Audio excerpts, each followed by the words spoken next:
All right, so I posted yesterday the midterm exam solution in terms of a video, and also I posted the distribution of the grades for all the class. So you just like to know where are you in terms of your grades with respect to your class. Does anybody still have any concerns about the midterm? If you want to discuss any of the problems that you solved in the midterm, you might like stop by the help session tomorrow and you might ask me whatever questions you have. But if you have any quick question, I can answer it now. All right, so yesterday we started a new chapter related to the rigid body kinematics, and we started the fixed axis rotation last time to identify the direction of the velocity of any point at any point within our body. And let's solve another example so we can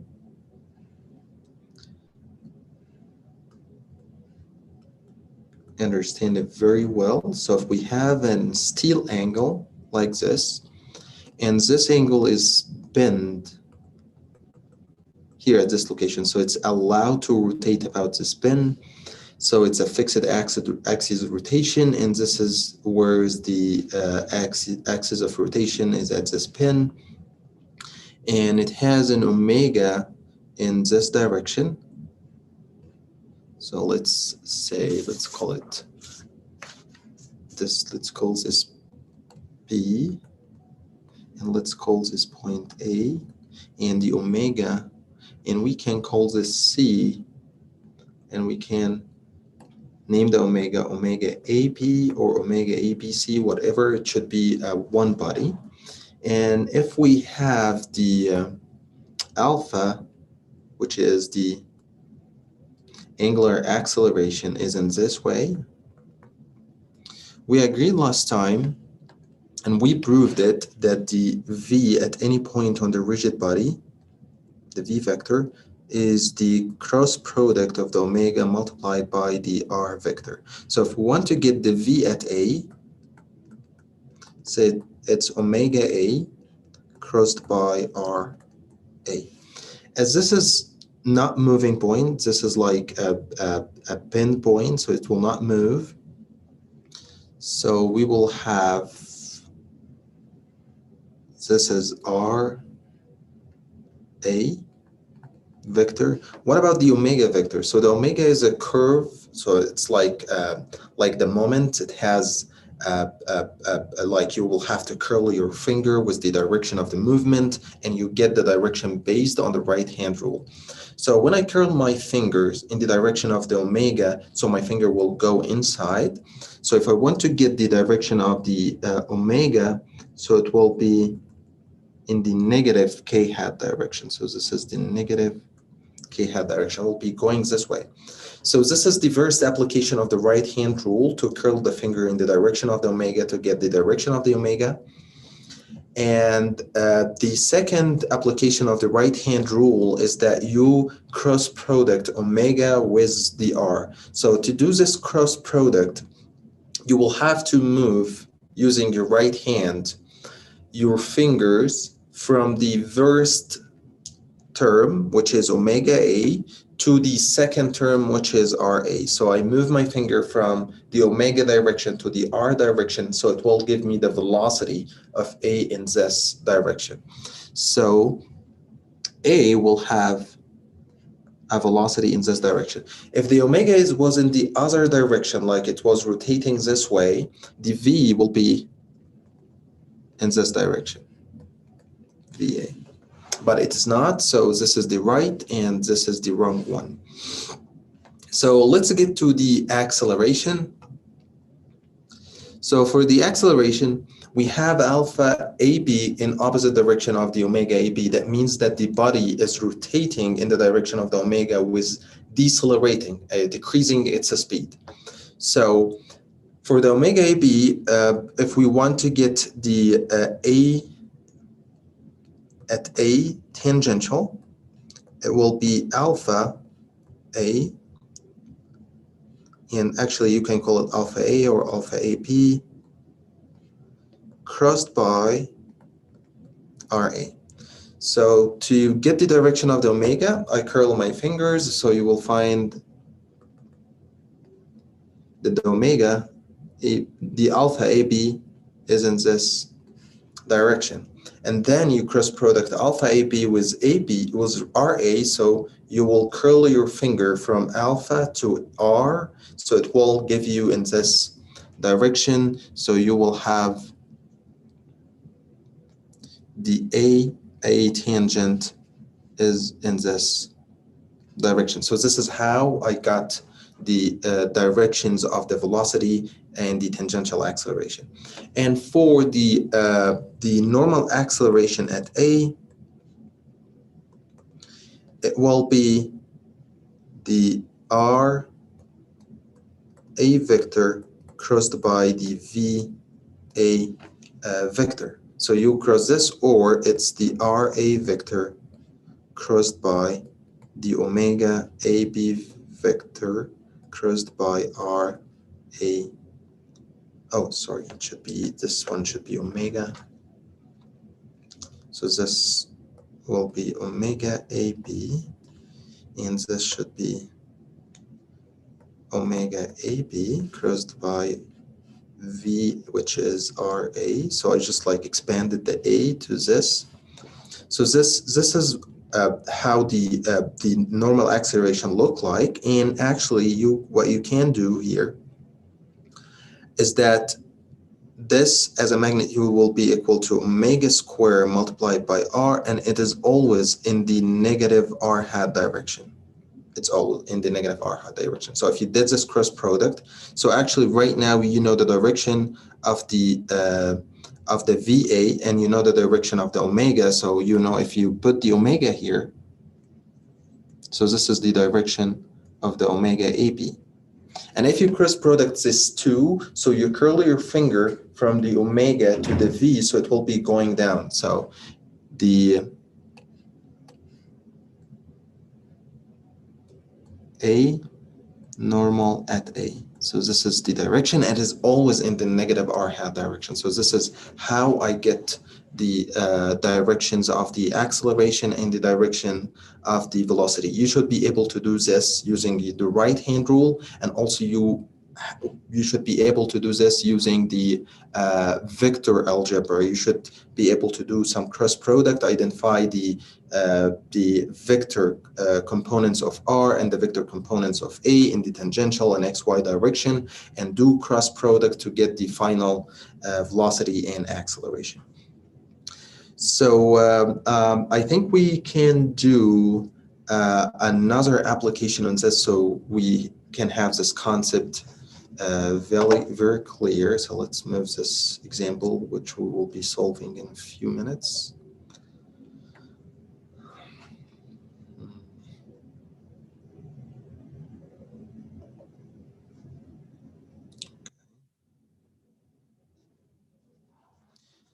Does anybody have any questions on how we can get the directions of the omega, alpha, V, tangent acceleration, normal acceleration? How can we do all of these?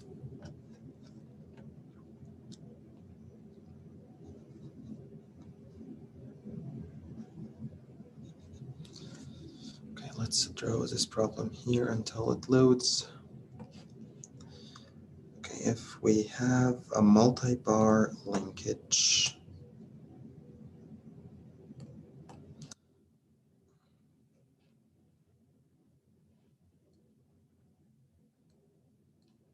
this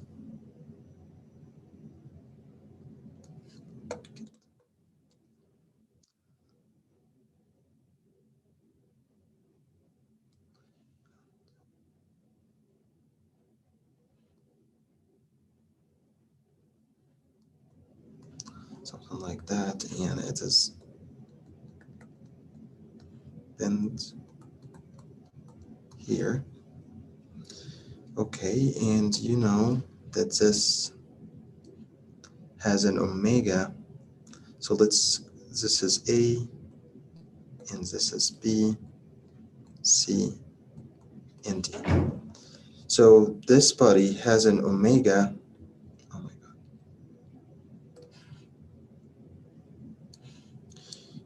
So let's has an omega AB in this direction. So with this, if you know the omega of the body AB, you can get all the information about this multi-bar linkages. So just like it's a 3 bars, the first bar is moving this way, and then the second bar will move and the third bar will move. So let's see what is the directions of the velocities at each one of these points. So I know when this bar will move, this other one will be moving this way, and this one will be moving this way. And if I want to get the V at B, so I can do the cross product, or I can use the right-hand rule, so you will find that the VB, it will be in this direction. And with the bar DC, with this omega DC moving in this direction, so if I want to get the direction of the VC, it will be something perpendicular to the RDC, and this one is also perpendicular to the RAB. So this is RAB, and this is RDC. So this is VC vector. So right now we know that the V at A will be 0 because this is the fixed axis rotation, and VD will be 0. Right now I know VB and I know VC at this point based on the omega of these two bodies, omega AB and omega DC. So what about the omega BC? How can I get it? So to get this omega, we do something, it's called the instantaneous center of zero velocity. So what we do is that we extend a line perpendicular to the velocities at the start and end point of this body. So let's start with B, and we know this is the direction of VB, so I extend, let's make it with different color.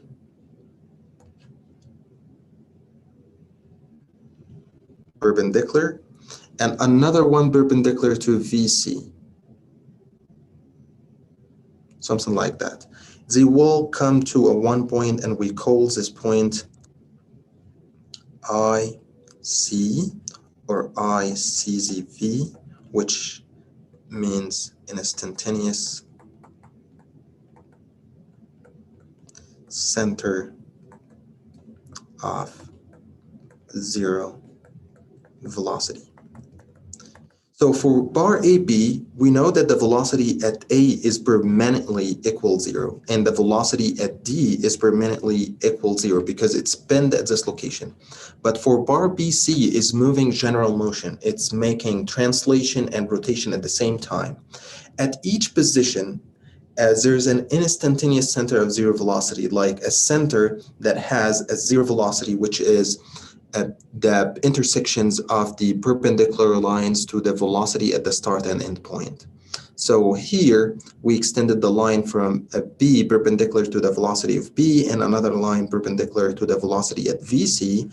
They intersect here, and here is the instantaneous center of zero velocity, and this is where this body is making omega BC at this center. And also, let's learn something new. If you want, right now, this is VC, and VC is equal to VC with respect to D, because VD is equal to 0. So if you got like VC, it should be equal to VD plus VC with respect to D. And if you got VD, it will be equal to 0, so VC is equal to VCD. So the relative velocity of C with respect to D is the same as the velocity of C because D is not moving.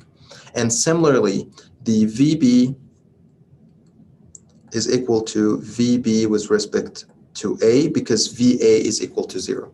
But here in this body, VB is moving and VC is moving. So if you want to get the VB with respect to C or the VC with respect to B, so what we do, right now, we can assume for this that B is the center of the motion, and then you know the omega direction, and then you draw a perpendicular to this line, so this will be the VC with respect to B. So you know where the omega BC is moving, and you know RBC, and you can do the cross product, so you can get VC with respect to B. And similarly, if you want to get VB with respect to C, it will be something like this. Because you know that the omega is moving in this direction, so VB with respect to C will be in this direction. And it doesn't equal to VB because this is not a fixed axis rotation. This is a general motion. So if you want to get the VC, so it will be equal to VB plus VC with respect to B. So this is how you can get VC. VC doesn't equal to 0, VB is not equal to 0, VCB doesn't equal to 0 as well. So this is the difference between the relative velocity and the absolute velocity, and this is how we can get it from this 3-bar linkage, and we will discuss it more in this lecture, by the end of this lecture and the next lecture. So just before I move on with the next thing, I need to solve this problem, which is a direct application on the relationship between the angular velocity and the angular acceleration. So for this, does anyone have any question on this problem? How can we get directions of the V's or the relative velocity? All right, so let's move and solve this problem. So this problem, you have a disk like this, and there's a cord around it, and there's a force is pushing this cord around this wheel, and it started at rest when theta equal to 0. So this is how it looks like. So let's make it a little bit bigger. So you have the cord is moving this way, and as the force is moving this way, so the acceleration will be moving in the same direction. And here's the 0 theta, and then point B move from this point to this point. And if the force is applied to the cord and gives it an acceleration, so the force given acceleration of A is equal to 4t meter per second squared. So the acceleration is changing over the time, so we cannot use constant acceleration. Determine as a function of time the angular velocity of the wheel, so needs omega, and the angular position, theta. So if we want to do this, we will have to go back to the definition of the acceleration. So is this acceleration, is it tangent or normal? Does anybody know? Do I have to use this acceleration as a tangent or normal or absolute acceleration? It looks like we should use it as tangent. Exactly. Yes, it should be a tangent because it's the one coming from the force, and it's tangent to this point moving down. If it's normal, it should be going this way. So this is a tangent. And this a tangent, as we learned it from before, it's equal to alpha multiplied by r. And if we want to use the vector form, it will be alpha vector crossed by the r vector. And actually, I can solve this problem using the scalar form. If you want to use this problem using the vector form, you can do, but it will be a little bit hard, but you can do it. You know the direction of the acceleration, so you can know the direction of the alpha, and you can put k hat in this direction. But here, let's see how can we solve it using the scalar form. So here's a tangent, and a tangent is equal to the alpha multiplied by r. So we will have 4t will be equal alpha, and the r is given 0.2 meter.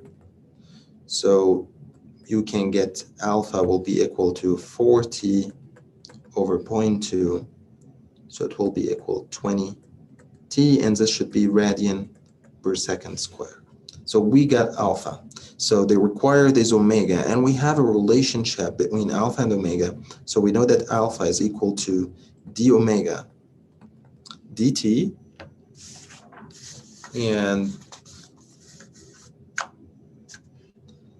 And then you'll have this as alpha dt, and here we have the omega. We can integrate both sides. And from 0 to t, because it says here starts at rest, and from omega node will be 0 to omega. So this will be, if we integrate this alpha, so let's integrate from 0 to t, we have 20t dt, and this will be omega minus omega node, which will be equal to 0. So omega will be equal, if you integrate this, it will be 10t square radian per second. So this is the first requirement in this problem. So we got omega. So what is the next? It asks about the angular position of the line OP in radians. So after angle theta, it asks about the angular position in terms of time. So let's get theta. So we know that omega is equal to d theta dt is the time rate of a change of the angular position. And similarly, we can have omega dt will be equal to d theta, and we can integrate from 0 to t and from theta node to theta, and here it's given that theta at rest is equal to 0. So from this, you can get that theta will be the integration from 0 to t of 10t squared dt. If you integrated this part, it should give you 10 over 3 t cubed radian, and this should give you the theta in radian, not degree. So this is how you can solve this problem, and finally theta will be equal to 3.33 t cubed radian, and this is the second requirement. So this is how you apply the relationship between the angular velocity and the angular acceleration. If the acceleration is constant, you can use directly the constant acceleration formulas and without doing all of these integration. Does anybody have any question on this problem? I just want to make sure that you understand the relationship between alpha and omega. All right, let's move back here.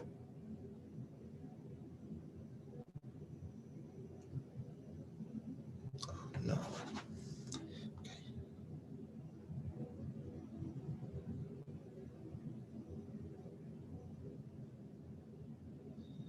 All right, so let's get to some other applications on these concepts on fixed axis rotation. So let's write here.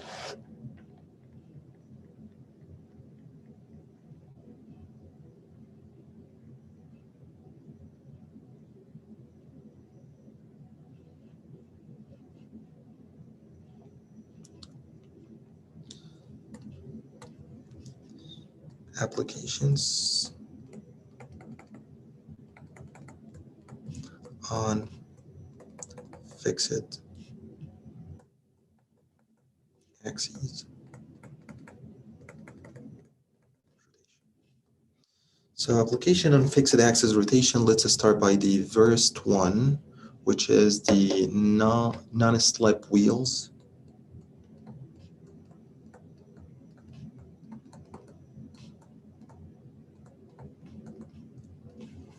So if you have, let's draw this. This is a wheel.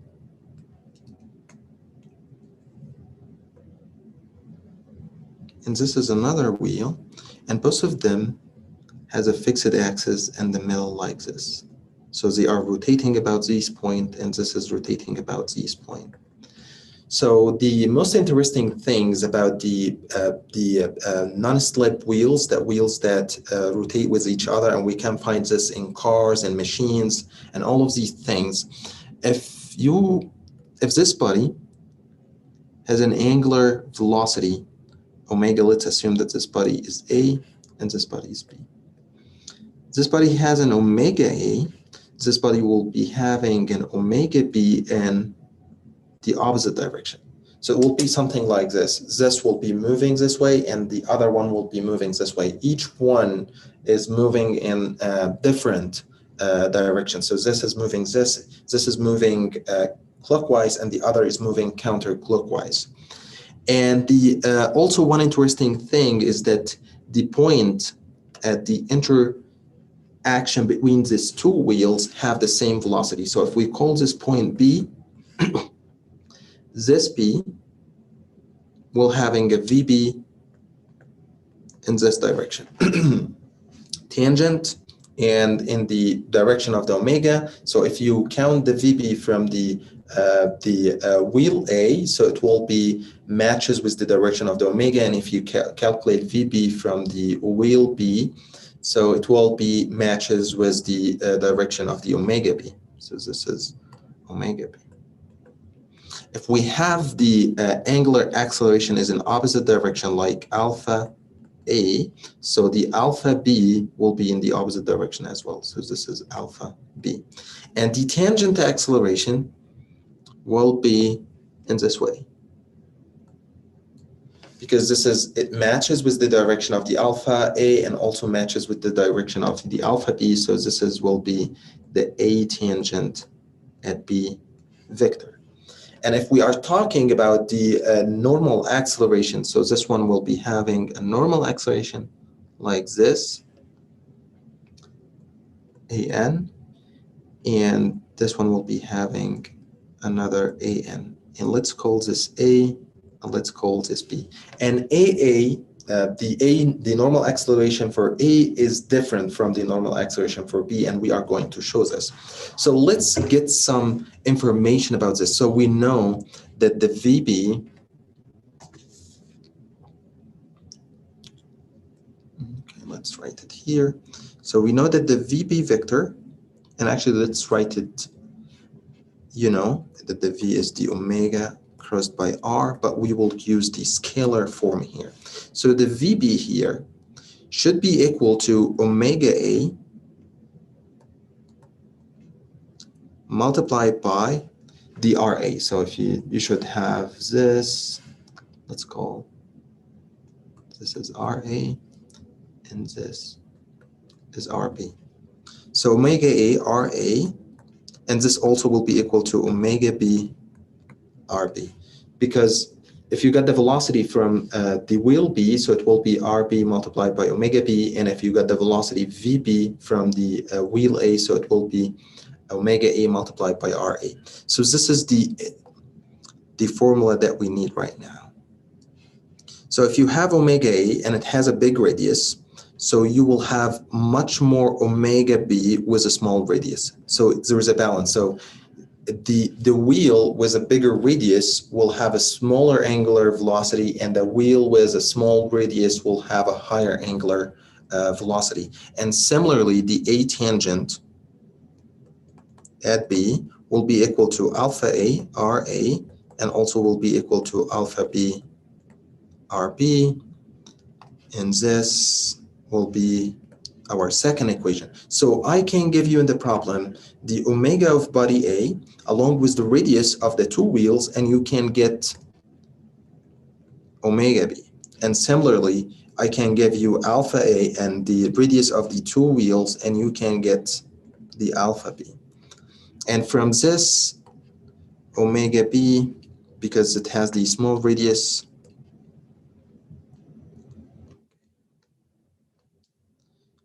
omega B, well, let's say F RA, to make it general, is more than RB, so omega A will be less than omega B. And similarly here, if RA is more than RB, so alpha A will be less than alpha B. And so I think here V squared, okay. Yeah, and one last thing is the theta. We can also make a relationship between theta A multiplied by RA will be equal to theta B multiplied by RB. So this is our third relationship. If you want to get the normal acceleration, it's A normal at B, it should be equal VB square over R. But which R? So if you are talking about body A, so it will be RA.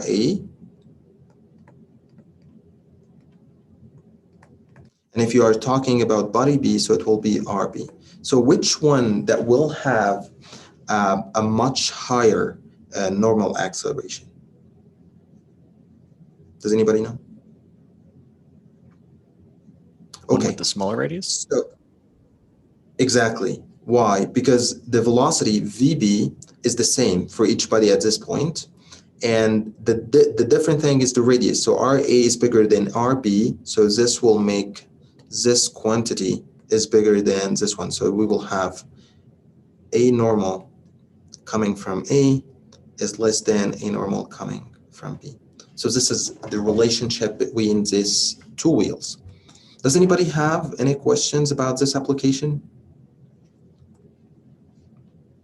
Okay, let's move to the second application, which is gears with belt.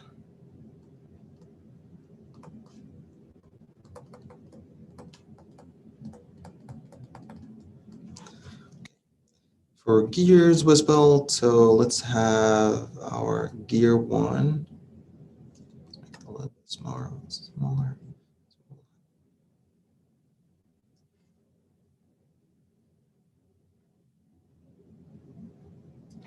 And they have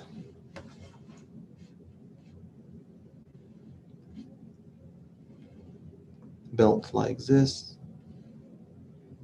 and this belt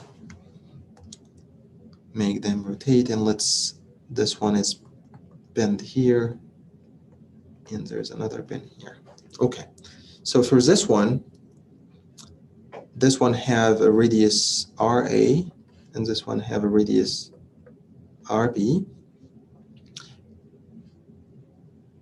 If this gear is moving in this way with omega A, so this is body A and this is body B. So what about the other gear? Is it moving in omega? So this omega is counterclockwise. Does the other smaller gear is moving counterclockwise or clockwise? Does anybody know? Going counterclockwise as well? Exactly. Yeah, because it makes them move in the same way, like the belt is forcing them to move in the same way. So here we will have omega B is in the same direction with the omega A. And let's see how can we get the velocities and are they equal or not. So if we want to get the velocities, so let's get the velocity on the belt here. The belt has the same velocity. This belt, all the points on this belt are moving with the same velocity. So when the belt touches the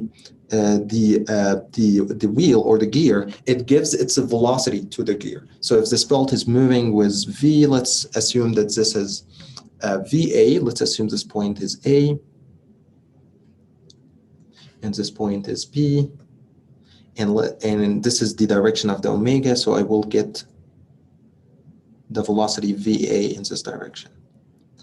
And also we will have velocity VB in this direction. So this is the VB, and VB will be equal to VA. And they are in the same magnitude and the same direction because they are moving in the same way and they are attached to the same belt, so they will be having the same velocity. So what about the alpha? If we have an alpha is in opposite direction, that means that the wheels are decelerating. So this is alpha A, and this is alpha B. So if we're having alpha is in the other direction, so we will be having A tangent should be this way, and it should be tangent to the circle. So we will be having A tangent at A, and also we will be having A tangent at P, which will be equal to A tangent at A. Okay, so this is how we set it up if we want to talk about the normal acceleration. So the normal acceleration will be something like this and something like that.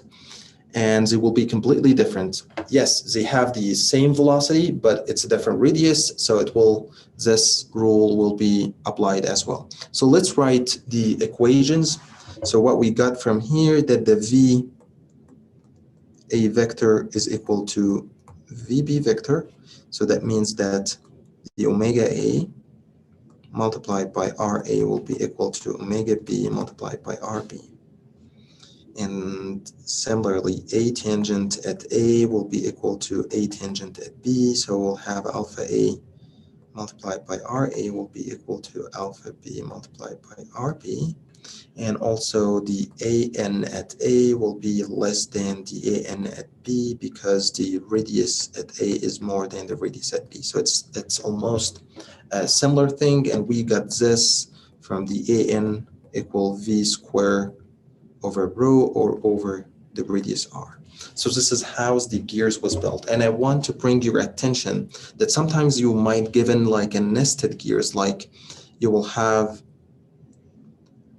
a body and there's like a belt or something on this body, and there's another small gear within the same body here. And they are one body, but this one and this one might attach it to another belt. But this body is one thing, like, so if you got the omega of the bigger gear, so it should be the same omega of the smaller one because it's one body and it's moving with the same angular speed. So sometimes in the problems, you might give an information about the bigger one to use it to solve another one related to this smaller gear. So that's, let's actually solve a problem on this concept. Okay. I have the problem here, but it takes some time to copy and paste it. Let's solve this first. Copy.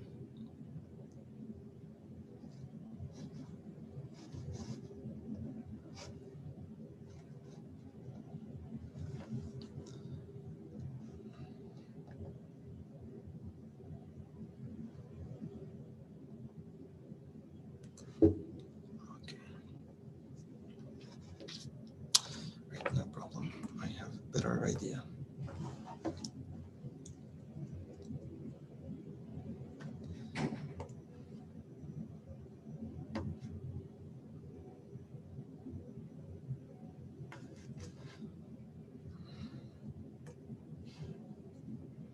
Let's write it. Okay, so if we have here like this, and another one.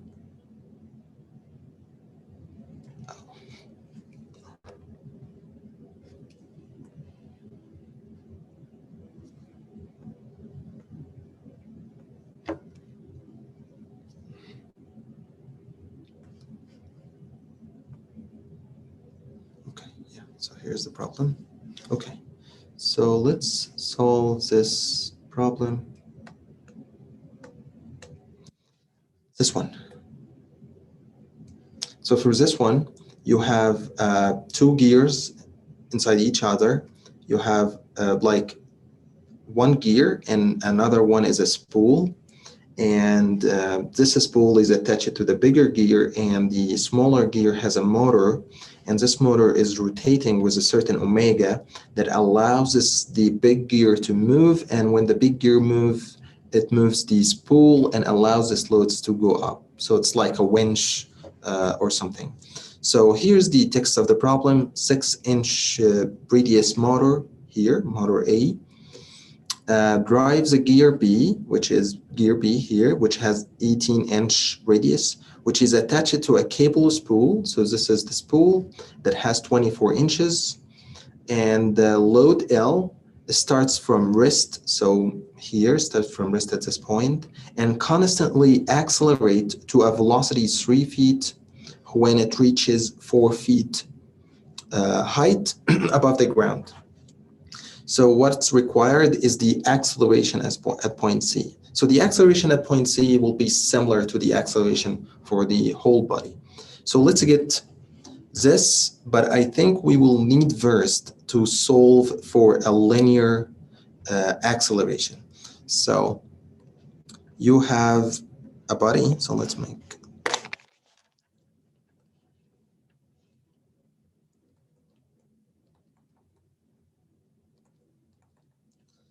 Okay, so you have this body moved from here and reaches at this point and starts from rest. So we know that V node is equal to 0 and S node will be equal to 0 at this point.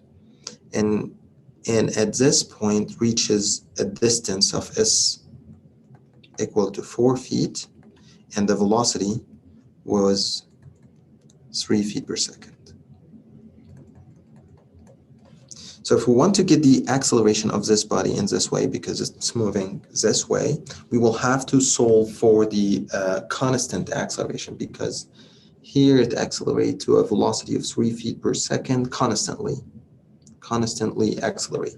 So we will be using this equation, v squared minus v node squared will be equal to 2a constant multiplied by s minus s node. I think this is the equation that we have from chapter 12.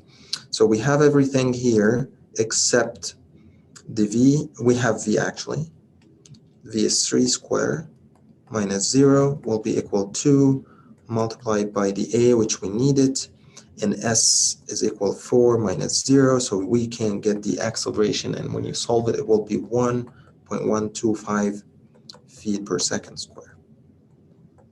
So we got the acceleration that this body is moving upward. So this acceleration is similar to the problem that we solved from the last time. It's the a tangent at the point D. So we can, based on this acceleration, solve for omega A and alpha A. But to solve omega A, so this is the smaller wheel. Okay, so let's write it here. You have a wheel here, and another one here, and a bigger one here. So let's call them, this is A, and this is B, and this is C. So to get A, we need to solve for B, and to get B, we need to solve C. So we need to know all the information about C first. So let's use the acceleration and the velocity that we have to get the omega and the alpha of gear B. So let's solve here. Okay.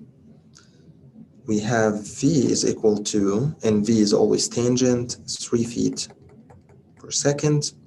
And this is the V of the big spool, and the A tangent, let's call it C, is 1.125 feet per second. So we have V, so from V we know that V is equal to omega C multiplied by RC, and also we know that A will be equal to alpha C multiplied by RC. We know all of this. So finally, we can get omega C, which will be V3 over R, and the radius of C is 24 inch, so it will be 24 over 12 because we are working with feet, and this should give you that the omega at C 1.5 radian per second. Yeah, because if you 24 over 12, it will be 2, and 3 over 2 is 1.5. And alpha C will be equal 1.125, and then you divide this by the RC, and this should be equal 24 over 12, which is 2, so it should give you 0.5 something. So yeah, it's 0.562 radian per second square. So we got the omega C and alpha C, and these body C and the gear B, so the spool and the gear are attached together at the same pin, and they should be moving with the same omega and alpha. So omega C will be equal to omega B, and this will be equal to 1.5 radian per second, and alpha c will be equal to alpha b equal to 0.562 radian per second square. So this is how we get the alpha of B from C. So let's now apply the relationship between the non-slip gears between gear A and gear B. So from the principles that we just learned, that the omega of gear A multiplied by the radius of gear A will be equal to the omega of gear B multiplied by the radius of gear B. Yes, these two gears, B and C, have the same omega, but they have different radius. So when we deal with them, so you should use the radius of B when you're solving A and B, because A is in contact with B, not C. So here, omega A, we don't know, multiplied by RA, and RA is a 6-inch radius motor, so it will be 6 over 12. And this will be equal omega B, which is 1.5 multiplied by RP, which is 18 over 12.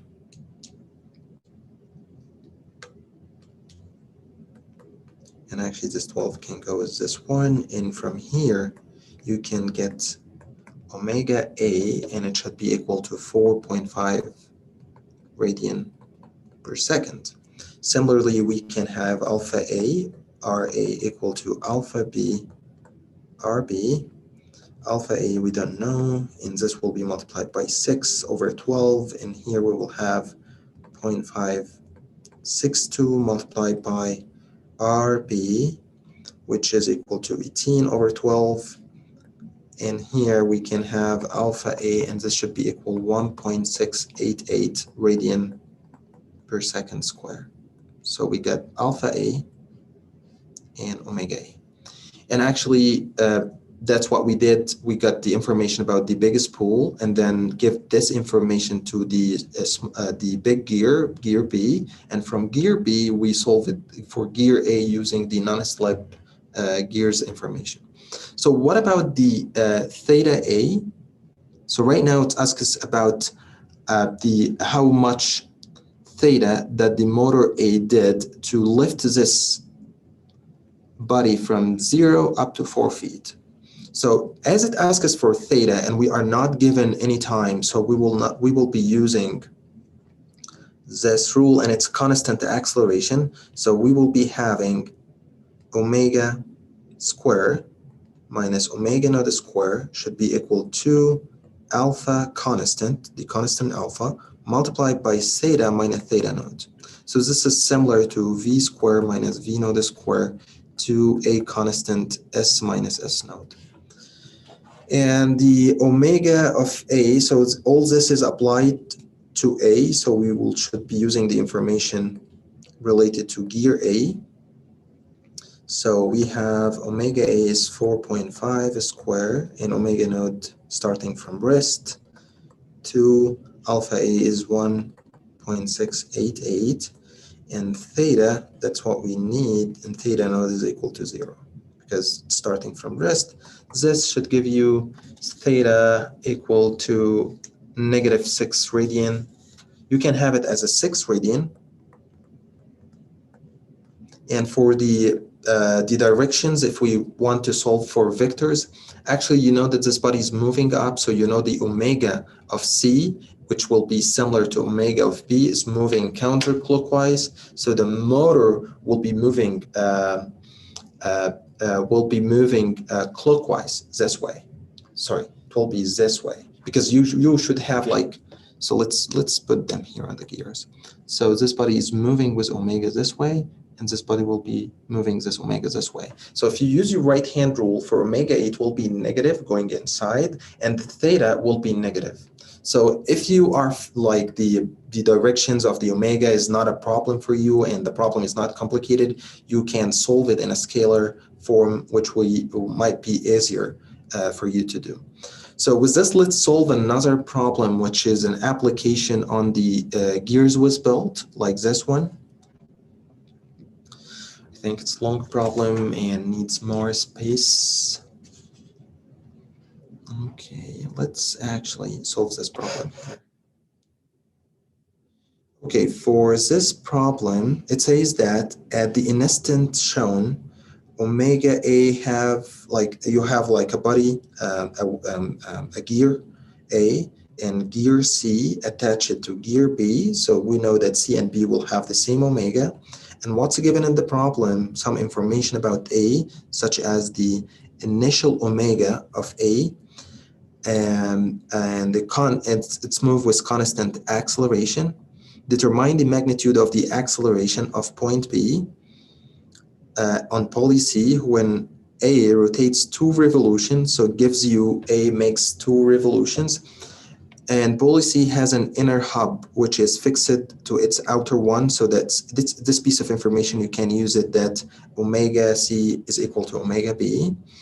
So here's this problem, you are given a lot of information about A without much information about C and B. So let's use this information about A to get the other things. So omega A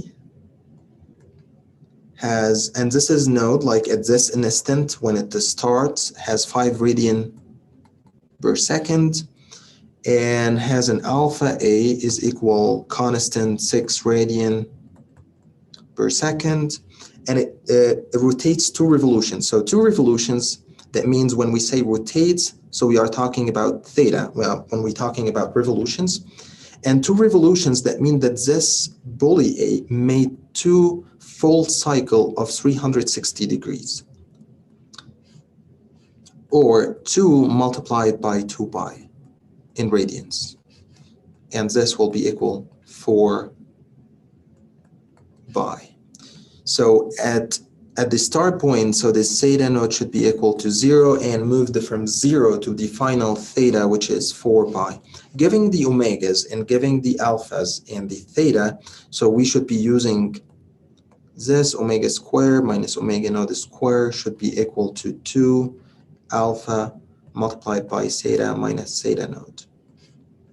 We don't know the final omega as it's changing. We know that omega node is equal to 5, so it will be 5 squared, 2 multiplied by 6, and we have theta minus theta node, so it will be 4 pi minus 0. From here, you can get the omega after 2 revolutions, and this should be 13.259 radian per second. So we got the omega of the body A. So we use the information given to solve for A. So omega A is equal to 13.259 radian per second. So let's solve for the other body. So the 2 gears or the 2 wheels or the pulleys that are attached to the belt is A and C. So we can't relate A to C, but we cannot relate A to B. So let's relate A to C, and based on the informations that we learned, that the omega A, RA will be equal to omega C, sorry, we're working with C, RC, so this will be 13.259 multiplied by RA, which is 50 millimeter, and you can divide this by 1,000, but I know that we have RC is in millimeter as well. It's 40, so you can divide both of them on 1,000, and then you can get omega C. And omega C should be equal to 16.574 radian per second. And similarly, you can use the alpha A, RA equal to alpha C, RC, and this should give you, so we have alpha, actually it's given, it's constant of A is 6 radian, so we will put 6 multiplied by 50 will be equal to alpha C multiplied by RC, which is 40, and this should give you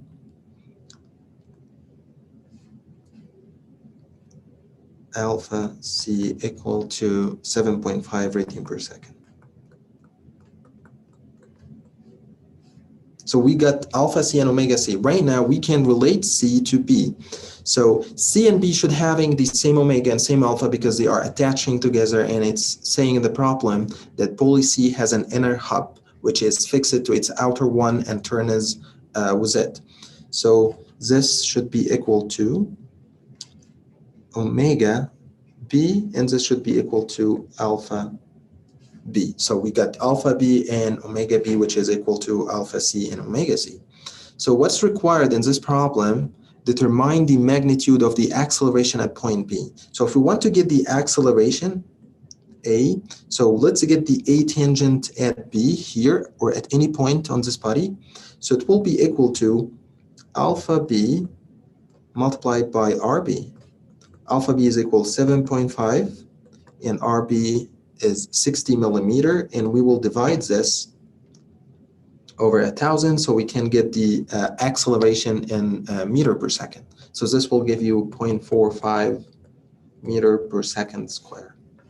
So this is for the tangent. If we want to get the normal acceleration, so we will need to get VB, and VB will equal to omega B multiplied by RB, and omega B is equal to 16.574. RB is 60 over 1,000. And this should give you 1 meter per second. And for A normal at B, so it should be equal to VB square over the radius of B. So it will be 1 square, and the radius of B is 6 over 1,000. And this will give you 16.48 meter per second square. So we got the tangent acceleration and the normal acceleration. Now the total acceleration will be the root of A tangent at B square plus A normal at B square.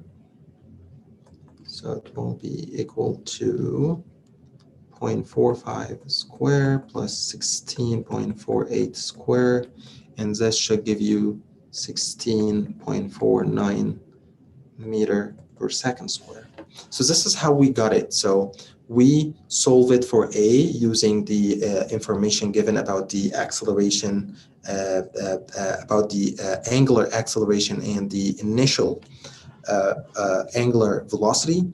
Then we got the omegas and the alphas for this body, and then relate A with C, and then relate C with B, and then we use the calculated alpha and omega for B to get the acceleration. Does anybody have any question about any of these solutions for the non-slip wheels or gears with belt? All right, so I think that's all for now. And if you have any questions, just send me an email. I will be posting a homework that has applications on these problems. And see you guys tomorrow. Thank you, Professor. See you tomorrow. Thank you, guys.